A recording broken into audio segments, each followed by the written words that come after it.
جرح اور تعدیل کے امام سمجھے جاتے تھے. ان کا درس ہوتا ہے عصر کے بعد.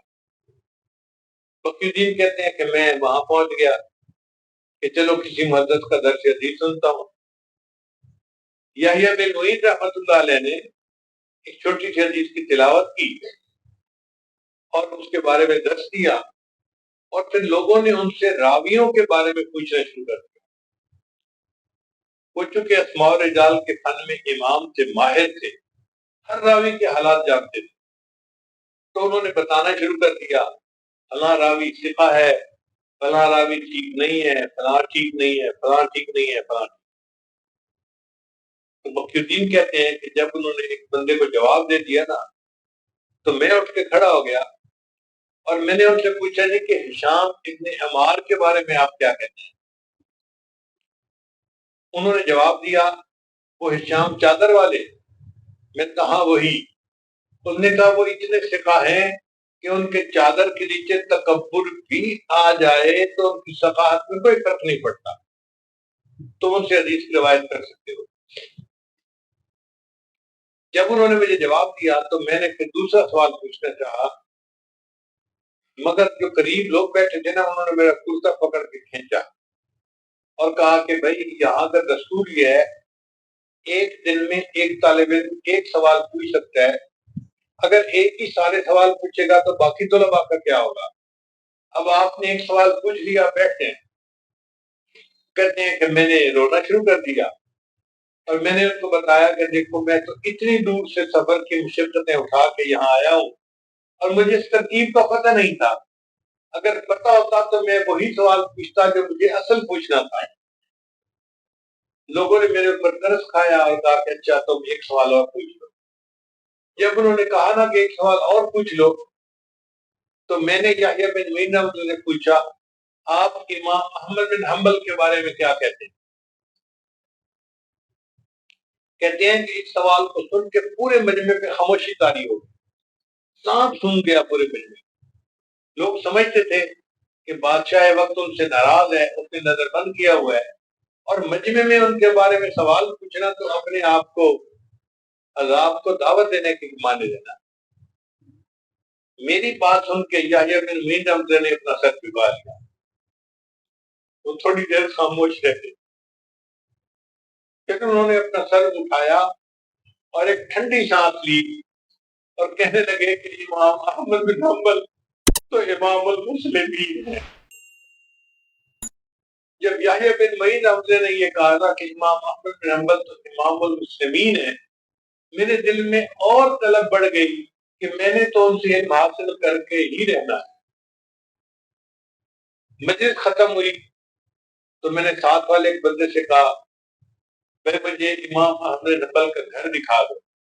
تم نے کہا نا بھائی نا, اگر پولیس کو شک ہو گیا نا تو تمہیں بھی کوڑے لگیں گے اور مجھے بھی لگیں گے, میں کیوں اپنے آپ کو تکلیف میں ڈالوں. میں نے کہا یار مجھے اپنے ساتھ لے چلو, اور جب امام احمد بن حنبل کے گھر کے قریب سے گزرنا نا تو آنکھ کے اشارے سے بتا دینا کہ یہ دائیں طرف یا بائیں طرف امام احمد کا گھر ہے.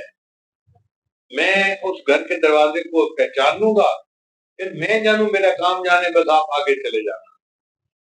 اس پہ وہ بندہ تیار ہو گیا اور اس نے مجھے امام احمد بن حنبل کے گھر کا دروازہ دکھا دیا. اب میں اپنے کمرے میں آیا. ساری رات میں سوچتا رہا کہ میں امام احمد بن حنبل سے کیسے علم حاصل کر سکتا ہوں. کبھی کوئی ترتیب, کوئی کوئی ترتیب, مگر ذہن میں یہ بات آتی کہ اگر میں روزانہ جاؤں گا تو امام صاحب اول تو پڑھائیں گے نہیں, اور اگر پڑھا بھی دیں گے تو پولیس کو پتہ چل گیا تو پھر میں بھی جیل. اگلے دن میں صبح اٹھا تو میں نے اپنے گٹلے کو کپڑے سے باندھ لیا تاکہ دیکھنے والے کو پتہ چلے کہ کوئی زخم ہے جس کی وجہ سے اس نے گھٹنا باندھا ہوا ہے. اور میں نے ایک سائل کی شکل اختیار کری, ہاتھ میں کٹوری پکڑ لی اور جیسے سوالی سوال کرتا ہوا جا رہا ہوتا ہے, میں نے وہ شکل اپنا لی, وہ بھیس اپنا لیا اور بازار میں مانگنا شروع کر دیا. اب لوگ میری شکل کو دیکھتے تو میں 20 سال کا نوجوان تھا. اور ویسے دیکھتے تو میں لوگوں سے سوال کر رہا تھا.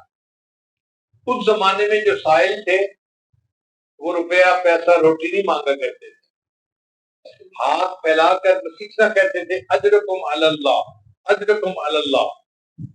اور لوگ سمجھ لیتے تھے کہ یہ حاجت مند ہے تو وہ کشکول میں کچھ نہ کچھ ڈال دیتے. کہتے ہیں کہ اب میرے نوجوان چہرے کو دیکھ کے مجھے کوئی کچھ دینے کو تیار نہیں تھا, بلکہ کچھ لوگ مجھے گھور کے دیکھتے کہ تمہیں شرم نہیں آتی, اتنی جوانی میں تم سوال کرتے پھرتے ہو. میں ان لوگوں کی گھوری ہوئی نظروں کو برداشت کرتا, ذلت کو برداشت کرتا اور بازار میں مانگتا ہوا چلا جاتا. پھر ایسے وقت میں جب لوگوں کی آمد و رفت کم ہوتی ہے, میں امام احمد بن حنبل کی گلی میں داخل ہوا اور میں نے امام احمد بن حنبل کے دروازے پہ جا کے بڑی دردناک آواز سے صدا لگائی, اجرکم علی اللہ, اجرکم علی اللہ. میری آواز میں اتنا درد تھا کہ امام صاحب سمجھ گئے کہ یہ بہت کوئی ضرورت مند حاجت مند ہے. تو امام صاحب نے اپنے گھر کا دروازہ کھولا اور ان کے ہاتھ میں کچھ پیسے تھے, سکے تھے جو وہ مجھے دینا چاہتے تھے. بقی الدین فرماتے ہیں کہ میں امام صاحب کے قریب گیا اور میں نے جا کر کہا کہ حضرت میں مال کا طلبگار نہیں ہوں, میں علم کا طلبگار ہوں, اور میں نے تو آپ تک رسائی حاصل کرنے کے لیے یہ بھکاری کا بھیس اپنایا ہے, ورنہ تو میں سنت کا متلاشی ہوں, مجھے آپ روزانہ پڑھا دیا کریں. امام احمد بن حنبل نے فرمایا کہ نہ بھائی نہ, چلے جاؤ یہاں سے, اگر پولیس نے دیکھ لیا تو تمہیں بھی سزا ملے گی, مجھے بھی سزا ملے گی. تو میں نے کہا کہ حضرت میں اس طرح بھکاری کی شکل میں روزانہ ایک وقت آپ کے پاس آؤں گا اور آپ یہی سکے لے کر دروازہ کھولا کرنا, اگر کوئی اور بندہ قریب ہے تو سکے ڈال دینا اور میں چلا جاؤں گا, اور کوئی بندہ نہیں ہے تو آپ مجھے کھڑے کھڑے ایک دو حدیثیں سنا دینا, میں ہم کو زبانی یاد کر لیا کروں گا. میرا اور آپ کا پڑھنے پڑھانے کا یہی طریقہ ہے. پورا 1 سال میں بغداد کی گلیوں میں بھیک مانگنے کے بہانے امام احمد بن حنبل سے چند حدیثیں روزانہ سنا کرتا تھا اور یاد کر لیا کرتا تھا. اللہ کی شان دیکھیں, 1 سال کے بعد حاکم وقت مر گیا. جو نیا حاکم وقت بنا اس کو امام احمد بن حنبل کی عقیدت تھی, اس نے نظر بندی بھی ختم کر دی, اور امام احمد بن حنبل کا جو درس حدیث ہوتا تھا نا مسجد میں, جامع مسجد میں, وہ بھی شروع کروا دیا. بقی الدین کہتے ہیں کہ عصر کے بعد میں جامع مسجد میں گیا تو اتنا رش تھا, جگہ ہی نہیں ملتی. بڑی کوشش کے باوجود میں امام احمد بن حنبل کے قریب نہ پہنچ سکا, بس ذرا دور کھڑا ہو گیا. تو امام صاحب کی نظر مجھ پر پڑی تو امام صاحب نے مجمع کو کہا, اے مجمع کے لوگوں, اس نوجوان کو میرے پاس آنے دو, علم کا اصل طلبگار تو یہ ہے. اب آپ اندازہ لگائیے کیسے طلباء تھے جو علم حاصل کرنے کے لیے بھیک مانگنے کا بھیس اپنایا کرتے تھے اور پھر استاد سے پڑھا کرتے تھے.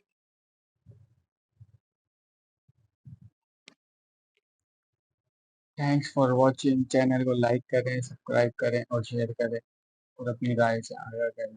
ملتے ہیں نیکسٹ ویڈیو میں. السلام علیکم.